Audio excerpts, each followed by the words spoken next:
Nigeria सरकार ने एक बड़ा डिसीजन लिया जिसमें उसने कहा है कि वो अब केनिया और युगांडा की डिग्री को अब स्वीकार नहीं करेगा। तो नाइजीरिया में अभी कुछ दिन पहले एक खुलासा हुआ था जिसमें पता लगा कि कुछ नाइजीरिया के स्टूडेंट हैं जो विदेशों में जाके डिग्री ले रहे, और जो डिग्री ले रहे वो फ्रॉड तरीके से ले रहे हैं, यानी कि जो 4 साल की डिग्री है उसे 2 महीने में ही उनको मिल पा रही है। तो ऐसा करके जो जो कुछ स्टूडेंट है वो फ्रॉड कर रहे हैं। तो जब सरकार को ये बात पता लगी तो सरकार ने बैन लगाना शुरू कर दिया। जैसे अभी तक उसने बेनिन और टोगो, ये 2 देश हैं, इनके ऊपर उसने इन देशों की जो डिग्री है उनको नाइजीरिया सरकार ने अब गैरकानूनी ठहरा दिया है, इलीगल ठहरा दिया। और अब नाइजीरिया सरकार ने आगे बढ़ के उसने आने वाले दिनों में वो केनिया और जो युगांडा है वहाँ की भी जो डिग्री है उसको भी वो अब इलीगल ठहरा देगा। तो इस प्रकार से जो नाइजीरिया सरकार का ये डिसीजन है उसको उसके लेकर वो कोशिश करना चाह रही है कि जो नाइजीरिया में इस समय यूथ है, और यूथ को ताकि उनको एजुकेशन जो भी मिले वो सही तरीके से मिले, और कोई ऐसा यूथ इस तरह से गलत काम ना करे। तो नाइजीरिया सरकार ने ये बड़ा कदम उठाया, और अभी नाइजीरिया सरकार ने इस कदम को उठा के उसने एक जो इंटरनेशनल ये काम होता था जिसके तहत यूनिवर्सिटी फ्रॉड का काम ये होता था, तो इसके ऊपर उसने लगाम लगाने की कोशिश है नाइजीरिया की।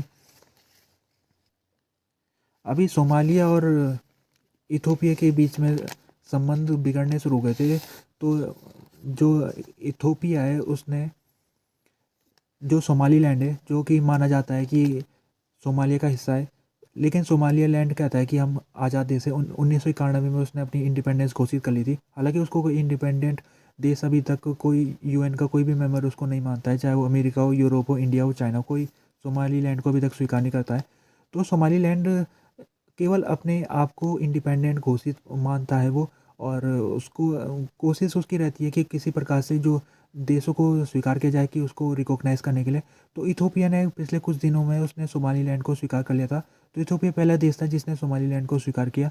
तो ये क्यों किया उसने स्वीकार, वजह ये है कि इथोपिया जो खुद टूटा हुआ है, इथोपिया का एक हिस्सा इरिट्रिया उससे अलग हो गया था। तो अलग होने के बाद इरिट्रिया में पूरा जो कोस्टल इलाका है इथोपिया का वो इरिट्रिया के पास चले गया। तो ओथापिया इथोपिया जो है इस समय वो एक लैंडलॉक कंट्री है।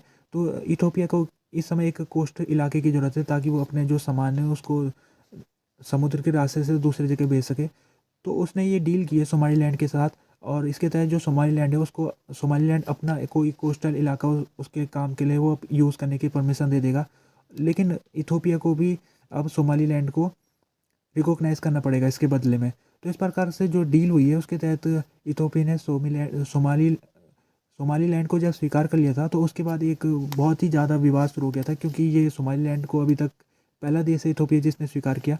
तो अफ्रीका यूनियन और यूरोपियन यूनियन इनकी तरफ से स्टेटमेंट आया, और उसमें कहा है कि हम चाहते हैं कि ये जो डिसीजन इथोपिया सरकार ने लिया है इसको वापस ले लें।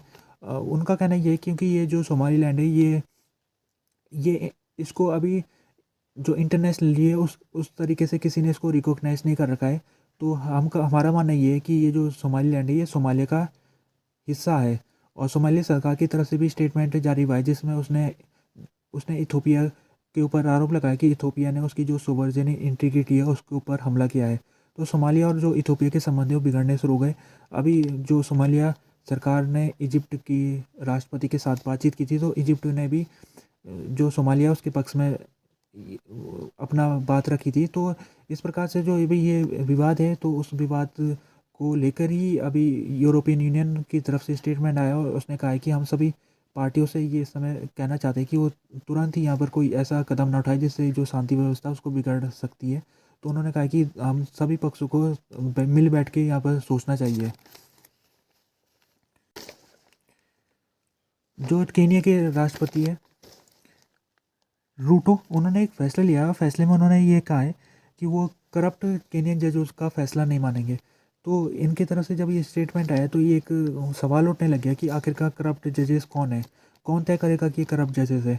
तो ये जो रूटो है उनका मानना ये है कि इस समय केनिया की जो सुप्रीम कोर्ट है उसमें कुछ ऐसे जजेस है जो जो सरकार के फैसलों को स्ट्रक डाउन कर रहे हैं। तो उन्हीं जजेस को वो करप्ट जजेस की डेफिनेशन में रख रहे हैं। तो अभी तक इस प्रकार से जो रूटो का स्टेटमेंट आया है वो एक कॉम्प्लिकेटेड स्टेटमेंट है, क्योंकि कोई भी जो गवर्नमेंट है अगर उसका जो प्रपोज़ल है या उसका जो लॉ है, अगर सुप्रीम कोर्ट उसको स्ट्रक डाउन कर देता है तो फिर तो जो सरकार है वो कोर्ट को नहीं मानेगी। कोर्ट के डिसीजन को अगर नहीं मानेगी तो फिर एक कॉन्स्टिट्यूशनल क्राइसिस शुरू हो जाएगा। तो रूटो का जो आज के दिन उन्होंने बयान दिया है जिसमें उन्होंने कहा है कि वो करप्ट जज उसका फैसला नहीं मानेंगे, तो एक सवाल खड़ा हो जाता है केन्या के लिए। इस समय केन्या एक माना जाता है कि अफ्रीका में एक बहुत ही ज़्यादा इंडिपेंडेंट वहाँ डेमोक्रेसी रही है काफ़ी लंबे समय से, और वो एक अफ्रीका देशों के लिहाज से अगर देखा जाए तो वो एक सबसे मजबूत डेमोक्रेसी मानी जाती है। लेकिन केन्या के जो राष्ट्रपति हैं उनका स्टेटमेंट आने के बाद ऐसा लग रहा है कि केन्या की जो डेमोक्रेसी है उसमें भी हमको कुछ कमजोरी देखने को मिल रही है। तो ये अभी अपोजिशन पार्टीज़ की तरफ से स्टेटमेंट आया जिसमें उन्होंने रूटो का जो ये बयान है उसकी उन्होंने आलोचना की और कहा है कि रूटो जो जुडिशल इंडिपेंडेंस है उसके ऊपर उल्लंघन कर रहे हैं उस चीज़ का। जो जजेस हैं उन्होंने भी आलोचना की है रूटो के स्टेटमेंट की। जो डेमोक्रेटिक रिपब्लिक ऑफ कॉन्गो में कुछ दिनों पहले इलेक्शन हुआ था, तो इलेक्शन में रिजल्ट आ गया था और रिजल्ट में जो फेलिक्स त्शेसिकेदी है जो पहले भी राष्ट्रपति थे उनको फिर से राष्ट्रपति बन गए हो, उनको 73% वोट मिला। तो ये जो रिजल्ट है इसके बारे में कहा जा रहा है कि इस इलेक्शन में काफ़ी फ्रॉड हुआ, तो ये जो रिजल्ट है ये गलत रिजल्ट है और ये फ्रॉड इलेक्शन का कई पॉलिटिशियन जो अपोजिशन पॉलिटिशियन है उन्होंने रिजल्ट मानने से इनकार कर दिया था। तो उनके पास एक ऑप्शन था कि वो सुप्रीम कोर्ट में जा सकते थे और उन अपील दे सकते थे, लेकिन अभी तक कोई भी बड़ा अपोजिशन पार्टी के कैंडिडेट ने अपील नहीं दी थी। आज पता लगा कि एक कैंडिडेट है, उनका नाम है थियोदरे निगोई। इनको केवल मात्र 0.02% वोट मिला इलेक्शन में और ये सुप्रीम कोर्ट के पास चले गए और इन्होंने आरोप लगाया कि जो इलेक्शन है फ्रॉड इलेक्शन किए गए थे। तो ये जो पहले कैंडिडेट है जो गए हैं सुप्रीम कोर्ट में, अगर देखा जाए जो सबसे बड़े अपोजिशन कैंडिडेट है मोइसे, उनको 10% वोट मिला था और उन्होंने आरोप लगाया कि इलेक्शन में फ्रॉड हुआ है। हालांकि उन्होंने सुप्रीम कोर्ट में जाने से इनकार कर रखा है और उन्होंने कहा कि वो आने वाले दिन में प्रोटेस्ट करेंगे।